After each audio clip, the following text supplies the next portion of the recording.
Ito yung ating pag-usapan ngayon. Nabasa ninyo yung passage natin pero uulitin natin. Basahin muna natin. Sabi dito, John chapter 4 verses 1 hanggang 15. Therefore, when the Lord knew that the Pharisees had heard that Jesus was making and baptizing more disciples than John, although Jesus himself was not baptizing but his disciples were, he left Judea and went again into Galilee, and he had to pass through Samaria.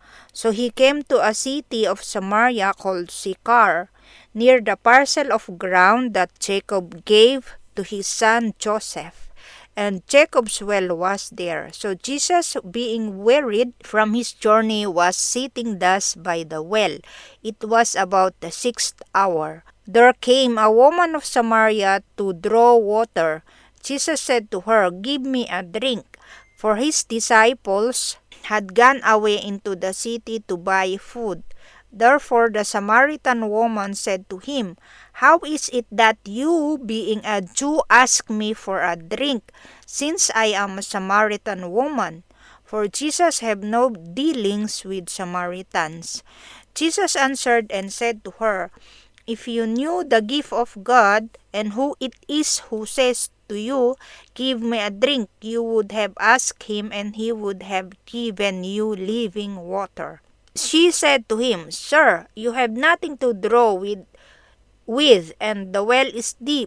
Where then do you get the living water? You are not greater than our father Jacob, are you, who gave us the well and drank of it himself and his sons and his cattle?" Jesus answered and said to her, "Everyone who drinks of this water will thirst again. But whoever drinks of the water that I will give him shall never thirst, but the water that I will give him will become in him a well water, springing up eternal life." Tuloy na lang natin para mas madali sa susunod. The woman said to him, "Sir, give me this water so I will not be thirsty nor come all the way here to draw." He said to her, "Go, call your husband and come here."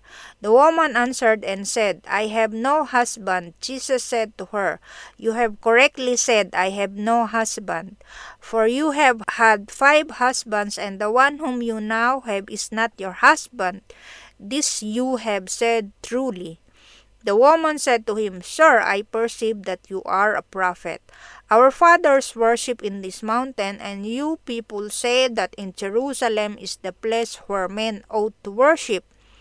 Jesus said to her, "Woman, believe me, an hour is coming when neither in this mountain nor in Jerusalem will you worship the Father. You worship what you do not know.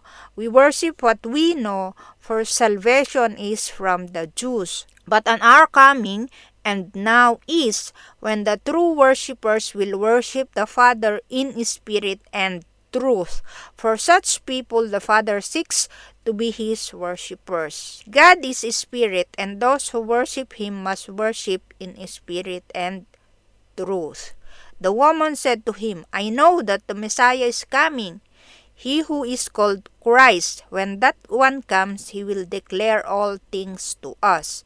Jesus said to her, "I who speak to you am he."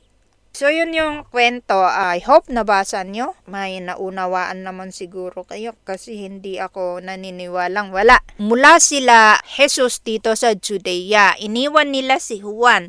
Kasi nga, nung nakaraan kung natatandaan ninyo, sabi nga nung mga alagad niya, alagad ni Juan, marami ang nagiging disciple ni Christ na binabaptismuhan ng mga alagad niya.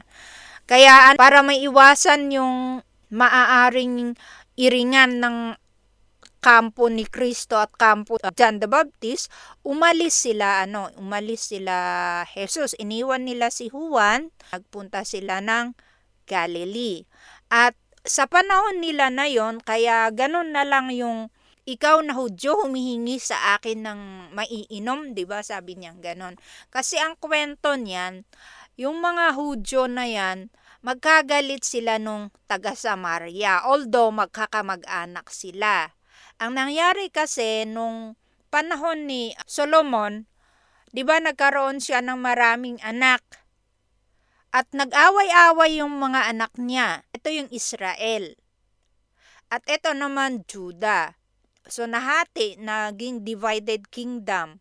Si Jeroboam dito sa taas, tapos ito sa south, Rehoboam na anak ni Haring Solomon. So nahati ang kingdom. Israel and then Judah. Tapos nung panahon ni Omri, ginawa niyang capital yung Samaria. At ito nga yung naging tatak na ng Israel. Nawala na yung Israel, Samaria na lang. Samaria ang naging pangalan. Tapos itong Judea, ang capital naman neto ay Jerusalem. Ito, di ba, nung nahati yung kingdom, Israel lahat yan, yung 10 tribes nandito sa north, dito sa Israel. Tapos yung 2 tribes, si Benjamin at saka si Judah, sila yung naiwan dito sa south. So, ganon yung connection niya sa Old Testament. And then, nung panahon na sinakop sila ng Assyria, kasi dito sa north, kung mababasa yun ninyo yung 2 Kings Chronicles and 1st and 2nd Chronicles, walang kahit isang hari na matino dito sa North Israel or Samaria. Kaya bilang parusa sa kanila, sinakop sila ng Assyria.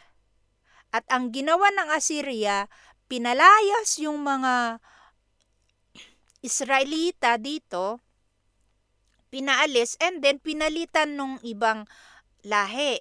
Yung mga pagano, yung galing sa Babylonia, yung mga ganon, ipinalit dito sa kanila.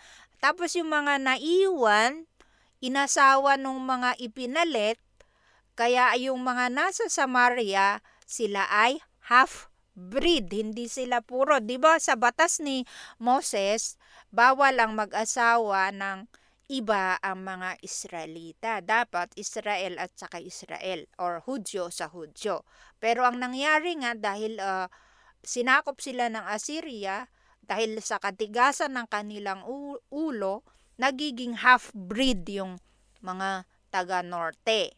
Kaya naman, galit na galit yung taga-Judea kasi nga, bawal iyon sa kanila. So, karumal-dumal na kasalanan yon pagka nag-asawa ka ng pagano sa panahon nila.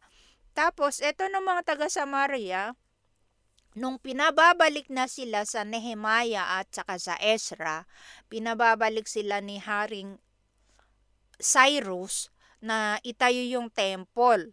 At sabi naman ng mga taga-Samaria, nag-alok sila ng tulong sa Ezra 4. Sabi nila, tulungan namin kayo na itayo yung templo sa Jerusalem. Sabi naman ng mga taga-Judea, kasi nga kinamumuhian nila yung mga half-breed, wag na. E di nagalit ngayon yung Samaria. Kaya malalim yung pagkakamuhi nila sa bawat isa. Centuries hindi pa sila nagkakabati. Kaya naman, pagka pumupunta sa Galilee, itong mga nasa Jerusalem, yung lalong-lalo no yung mga Pharisees, umiikot silang ganon. Dito sila dumadaan. Nagbabangka sila papunta doon. Iniiwasan nila tong Samaria. O kaya, tatawid sila sa ilog Jordan. Ito yung Jordan River. Nakikita nyo? Ito yung Jordan River. Tatawid sila dyan, tapos pupunta silang ganyan, pupunta sila ng Galilee. Ayaw nilang dumaan dito sa Samaria kasi nga magkagalit sila. Matagal na galit to, ilang century.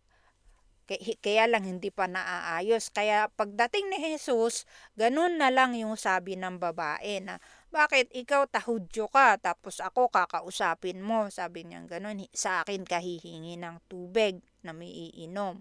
Sabi ng babae, kasi alam niya na si Jesus ay Hudyo. Dahil siguro din sa klase ng pananamit nila, 'di ba may distinctives naman din tayo? Pagka kahit nga tayo sa kaigorotan pagka yung sa tribal attire natin, yung pattern lang ng pagkakahabi, alam mo na kung taga Kalinga, alam mo na kung taga Benguet, 'di ba? Ganon. So nakilala ni netong babae si Jesus ayon dun sa itsura niya, dun sa kanyang pananamit, and siyempre alam niya na wala naman talagang Hudyong dumadaan doon. Kaya natataka yung babae kung bakit nandoon si Jesus. Pero alam naman natin na sa Diyos ay walang coincidence. So, iyon ay sovereign appointment ni Kristo doon sa babae. Yung sinasabi natin na divine appointment. Kumbaga sinadya ni Kristo na dumaan talaga doon. So, iyon yung kwento nila, yung historical background. Hindi na natin i-detalye kasi baka abutin tayo kinabukasan. So, hanggang doon lang muna. Pero kung gusto nyo pang malaman ito, pwede natin balikan sa mga susunod na panahon kung buhay pa tayo, siyempre. So, ito yung conversation nila. Titignan natin yung conversation nila, Kristo at nung babae. Sabi ni Kristo, "Give me a drink." So, si Jesus ang nag-initiate ng conversation nila. Siya ang nanguna. Tapos, ito, sumagot yung babae, sabi niya, "How is it that you, being a Jew, ask me for a drink since I am a Samaritan woman? For Jews have no dealings with Samaritans." Ito nga yung sinabi ko kanina na wala talagang pakikipag-ugnayan yung mga Hudyo sa mga Samaritano at ganun din yung mga Samaritan sa mga Hudyo. Magkagalit sila kahit pa sila ay magkakaratig bayan at magkadugo na rin. Mga half-breed nga lang yung mga taga-Samaria. Naalala nyo yung The Good Samaritan? Yun yung isa sa makikita nating kwento na pagka hindi kalahin ng mga Hudyo, hindi nila talaga tinutulungan. Ganun yung patakaran ng mga Hudyo noon, lalong-lalo na yung mga teachers of the law or yung mga Pharisees, mga Sadducees. Pero dito sa kwento, Jesus did not care cultural divide. Hindi niya ipinagpatuloy yung ganitong hindi pagkakaunawaan ng mga taga-Judea at taga-Samaria.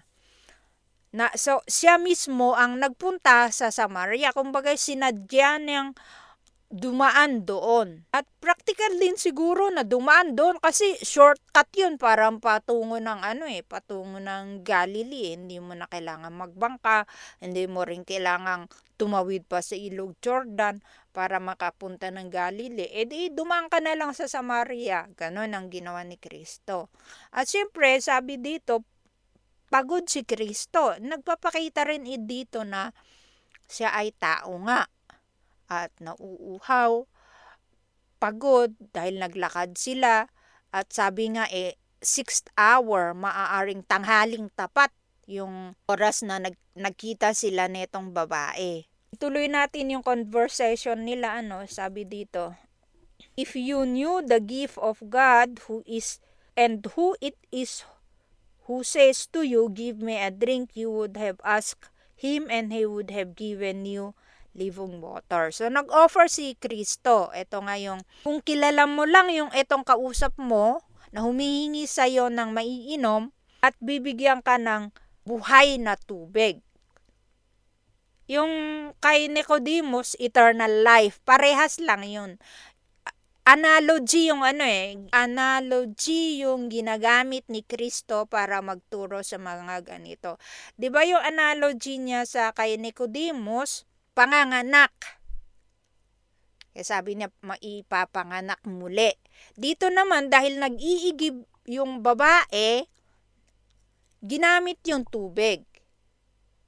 So, inoffer niya. Pagkakilala mo, sabi niya, yung pinagmumulan ng tubig, hindi ka na mauuhaw. At hihingi ka nga nun, sabi niya ganon. Kasi nga, I shall become in him a well of water springing up to eternal life. Saan nakuha yung pinagsasabi ni Jesus na to? Konti lang to hindi ko na inilagay lahat. Basahin nyo na lang sa Psalms 39:9, Fountain of Life, sabing ganun. Sa Isaiah, ganun din. Isaiah 12:3 and Isaiah 55:1. Tapos sabi pa dito nung babae, Sir, sabi niya ganun, you have nothing to draw with and the well is deep. Where then you get that living water?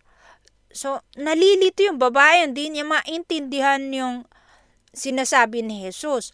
Kamukha rin nung si Nicodemus noon, di ba? Sabi ni Nicodemus din na, paano ko babalik ba ako sa sinapupunan ng nanay ko tapos ipapanganak ako uli? Sabi naman ng babae dito, paano ka iigib ng living water wala ka naman daladalang panalok at saka ang lalim ng well na to. Ang pagkaintindi ng babae, physical na tubig yung sinasabi ni Kristo. So, hindi sila nagkaunawaan dito sa kanilang conversation. Pero syempre, alam ni Kristo kung ano yung iniisip ng babae. Ito yung ni-a-address niya. Matatandaan ninyo si Nicodemus. Si Nicodemus na chapter 3, siya yung aral. Siya yung teacher of the law, siya yung respectful, siya yung educated, siya yung pure na Jew. Tapos, ito naman babae, kabaliktaran ni Nicodemus. Siya nga ay half-breed na Jew, di kilala, siya ay babae nga, at siya ay total stranger kay Kristo kasi hindi niya alam kung sino yung kausap niya. Nakita naman natin na hindi niya nga alam. At ito namang katanghaliang tapat sila nagkita. Doon kay Nicodemus, maaaring hating gabi rin. So, opposite sila itong babae. Si Nicodemus naman, siya ang nagpunta kay Jesus.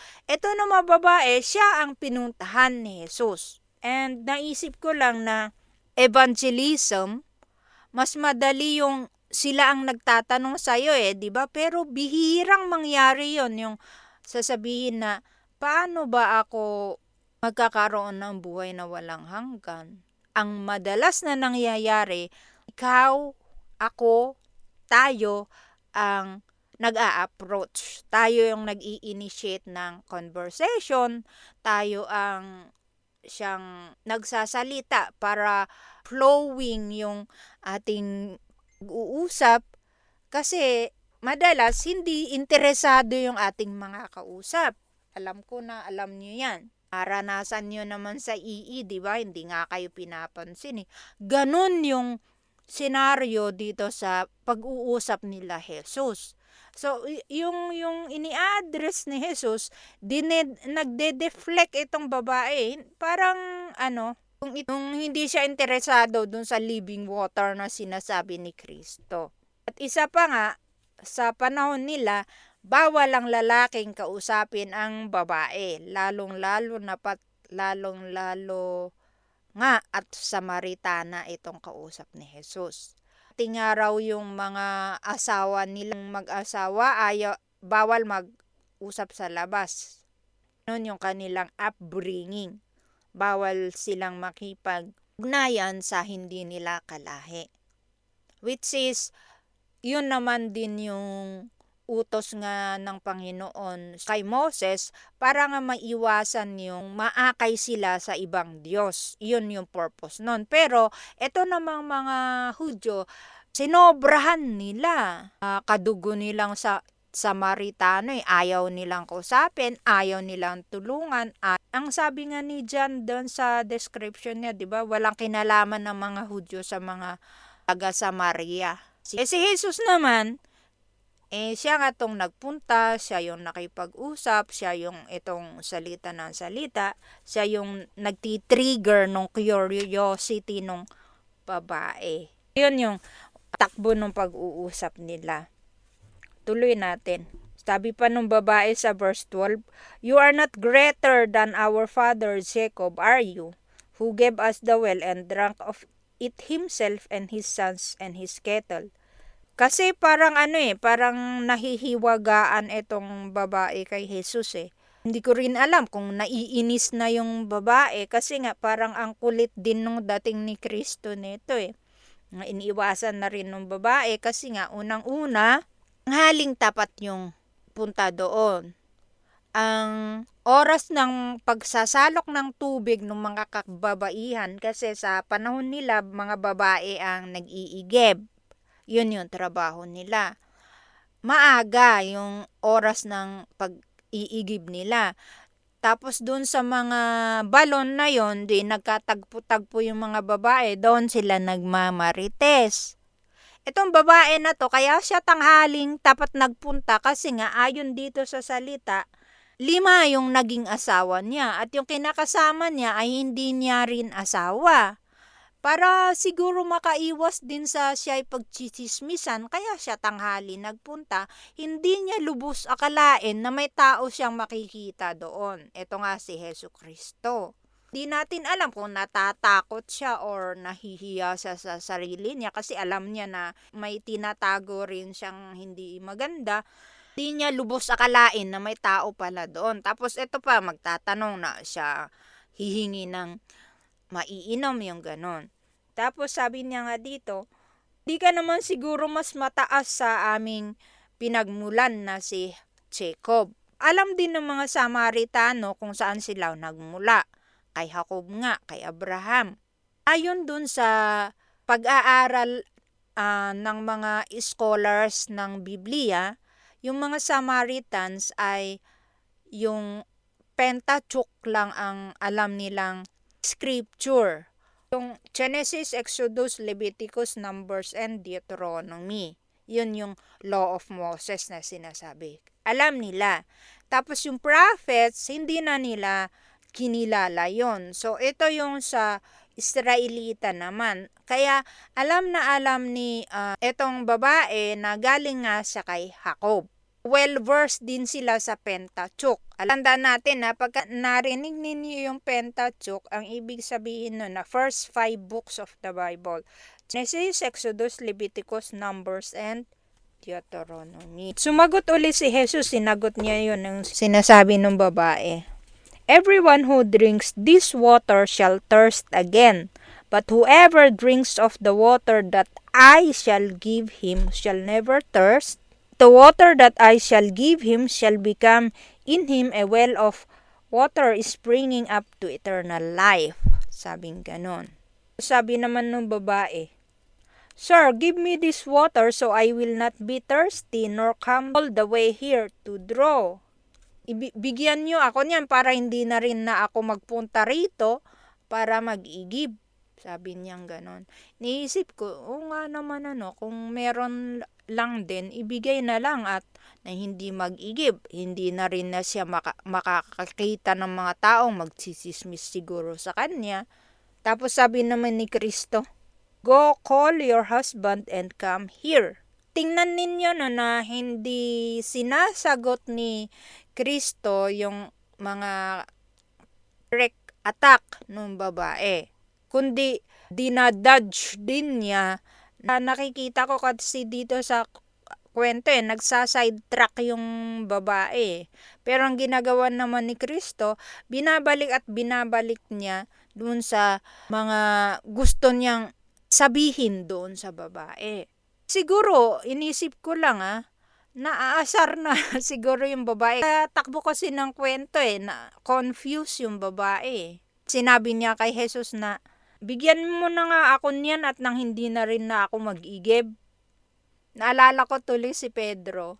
Nung sabi ni Jesus na hugasan yung kanyang paa, sabi naman ni Peter, wag. Tapos sabi ni Jesus, hugasan ko at nang makita ng mga tao. Sabi naman ni Pedro, 'di ba? Sige na nga, paliguan mo na rin ako.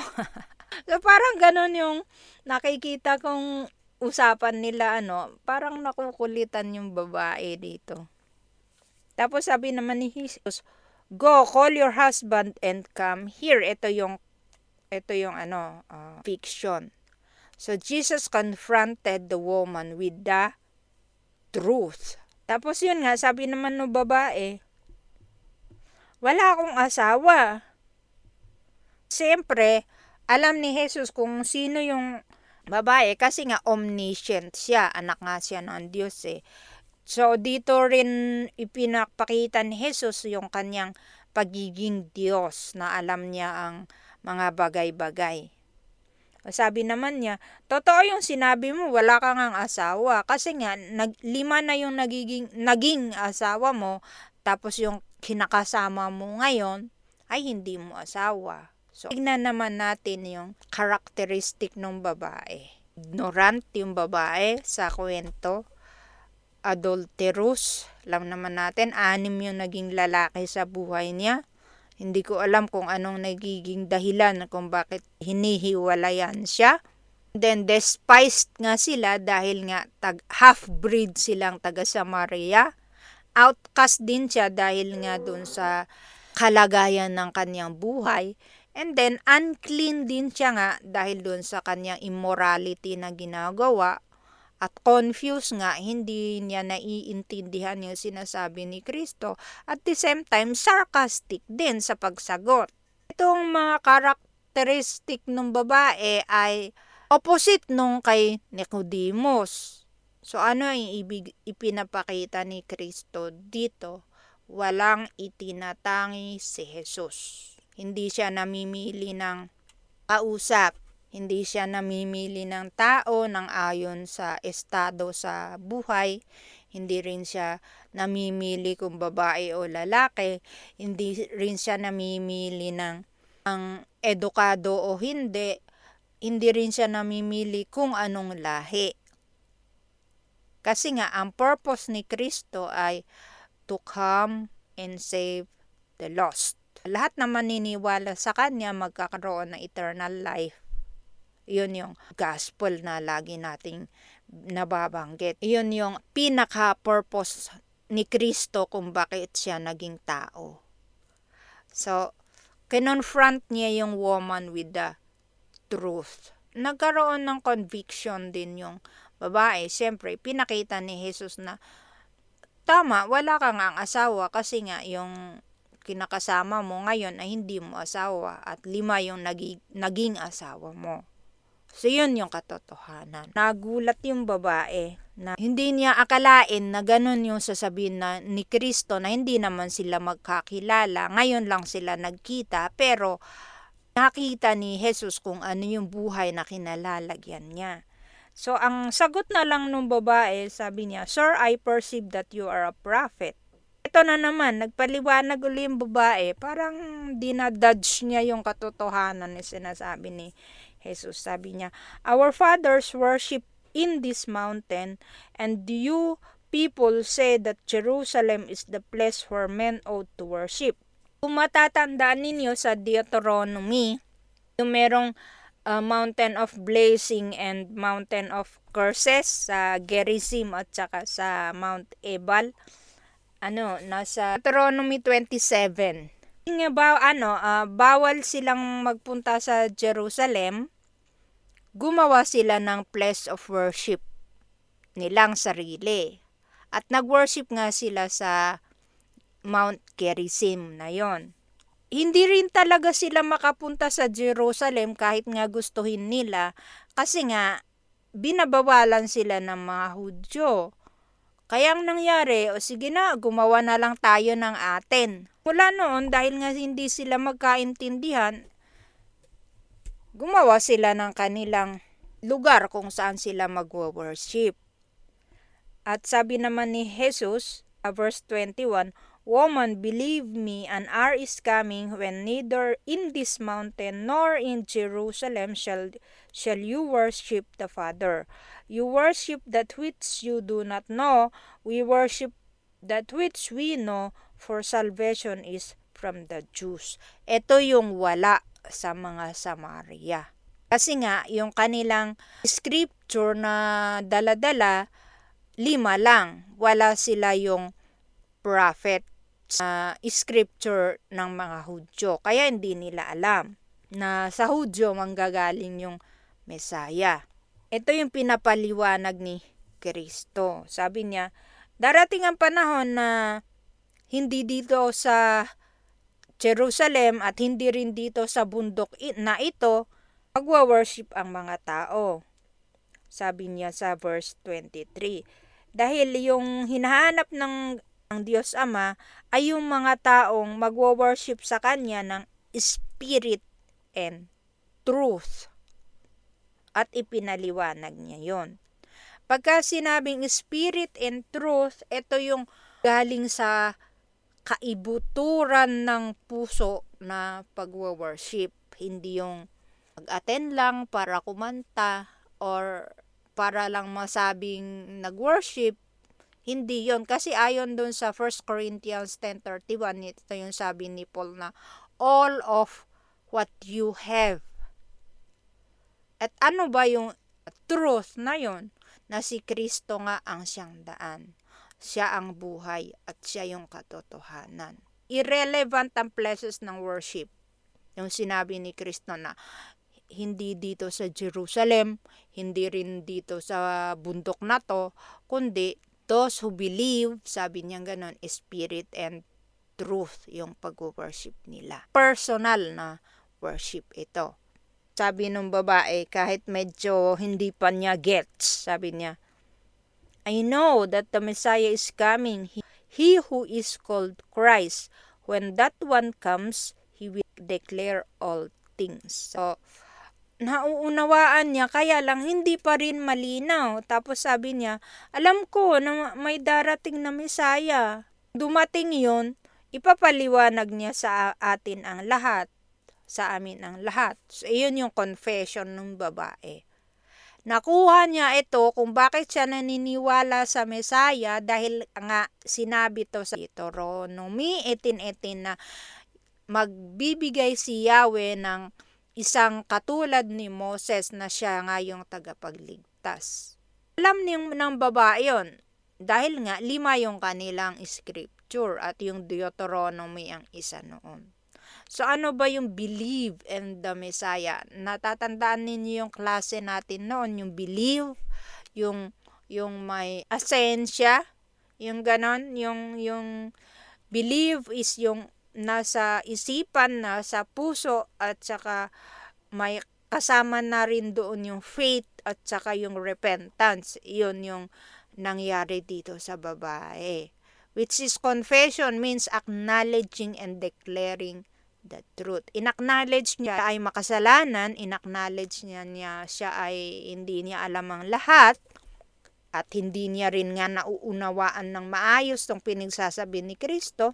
So, pinaniniwalaan niya yung Mesayang darating. At sabi nga sa Romans na if you confess with your mouth and believe in your heart that Christ is Lord, you will be saved. Unawaan ng babae na. Tapos dito sa last verse natin for tonight, sabi ni Jesus, tudlungan niya yung yung sinabi ng babae na sabi niya, I know that Messiah is coming. Sabi, that one comes, he will declare all things to us. Tapos sumagot si Jesus, ako yon. I who speak to you am He. Dineclare ni Kristo na siya yung Messiah na sinasabi ng babae. Yung gulat siguro yung babae, ito yung Messiah, sabi gano'n. Kasi pagdating dito sa susunod na kwento, pero itatakal natin next week, bumalik siya sa kababayan niya at sinabi niya nga na ito yung Messiah. Inacknowledge din ni Kristo na siya yung tinutukoy niya na magbibigay ng eternal life. So sa panahong ito, napagdugtong-dugtong siguro nung babae na yung pala yung sinasabi niya kanina na siya yung fountain of life eternal. Siya yung living water na pinagsasabi niya kanina. Namin ni Jesus na siya yung Messiah. Yun yung takbo ng kwento. Titignan natin yung makukuha nating dito. Salvation only comes to those who recognize the gravity of their sin and the desire to repent, confess, and ask forgiveness. So, nangyari ito sa babae. Nirecognize niya na siya yung nangangailangan ng Savior. Ito, salvation only comes to those who gladly embrace Jesus as their Savior and Lord.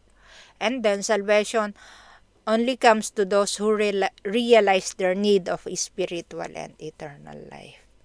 So, doon sa takbo ng pag-uusap nila, Kristo at nung babae, ito yung makikita natin na nangyari.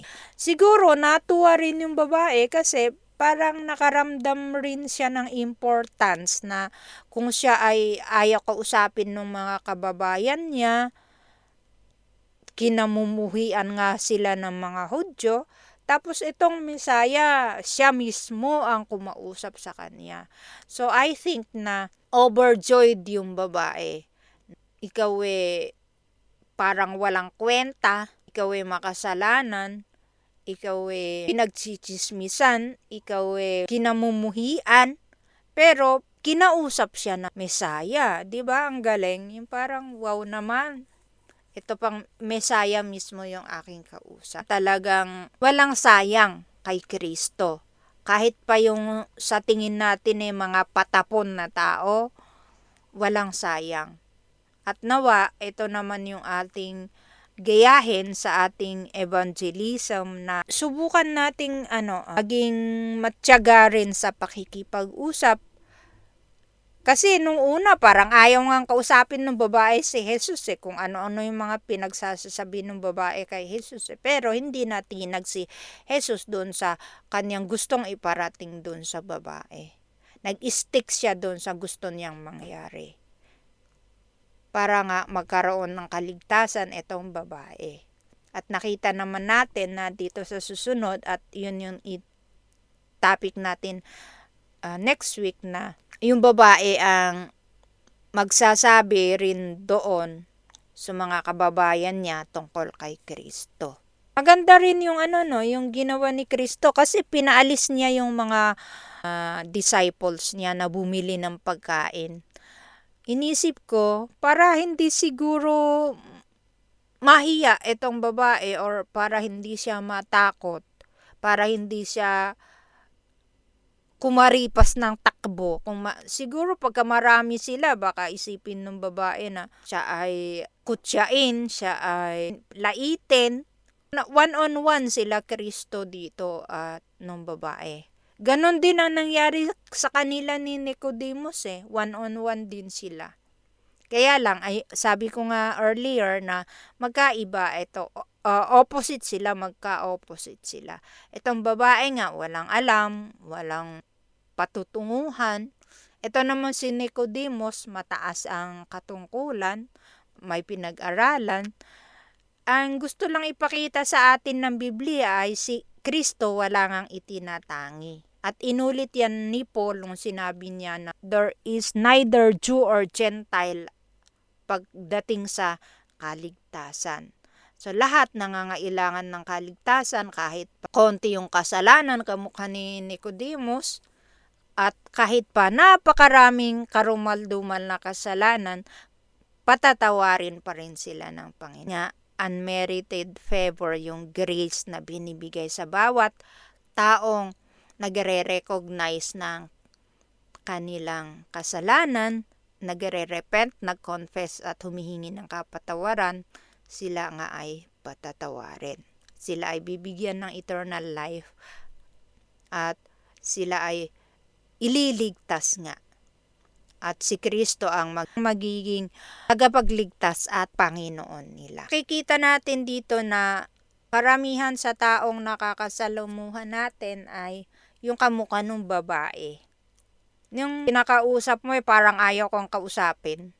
Yung sila pa yung sarcastic magsalita, kamukha ng babae kay Jesus. Ganito yung klase ng karamihan sa atin kahit sa ngayon. Hindi talaga nila lubos maisip na kailangan nila yung Savior. Kaya nga si Jesus mismo ang nag-initiate ng conversation. Maganda sana kung puro Nicodemus yung nakakausap din natin. Yung sila yung lumalapit na magtatanong, sasagutin mo lang. Kesa dun sa ikaw yung magpapaliwanag na para namang hindi ka iniintindi.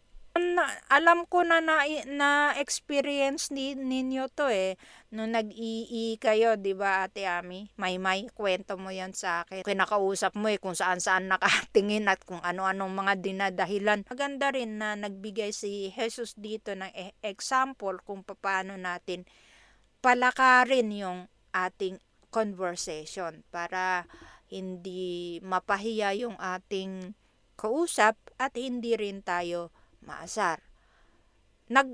Consistent si Kristo Hindi niya pinansin yung mga binubuksang usapin nung babae. Tapos yun nga, nung mukhang lalayasan na siya dun sa tono ng kanyang salita, sabi naman ni Jesus, umalis ka at tawagin mo yung asawa mo at punta kayo dito. Hindi nawawala yung ina-address mo yung moral corruption ng isang tao. Kailangan nilang makita kasi yun. Kasi kung hindi nila makita yung kanilang moral corruption, yung pagiging makasalanan nila, hindi nila maa-appreciate yung ini-o-offer na Kristo. Hindi nila makikita na kailangan nila yung Savior.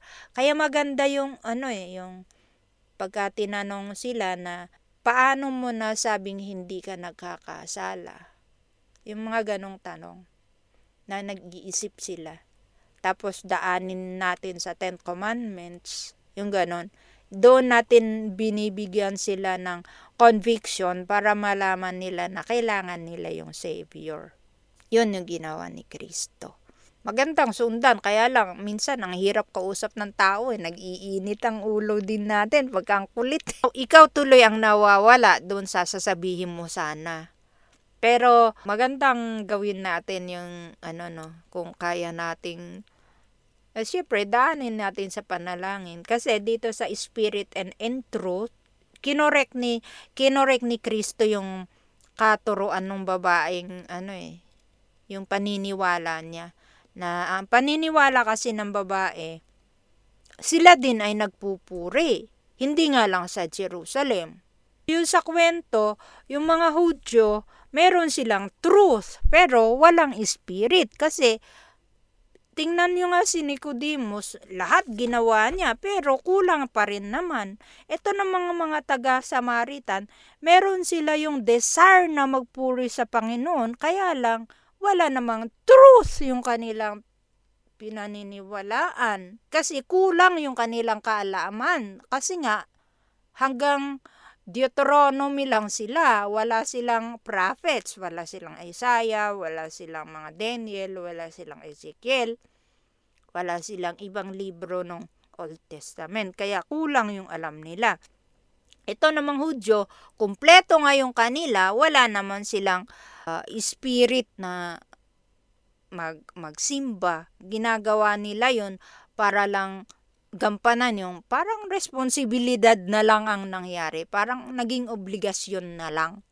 Na minsan ganun din tayo Magsimba para lang masabi magsimba. Ito namang mga Samaritan, simba sila ng simba, wala namang katotohanan yung kanila sinasamba.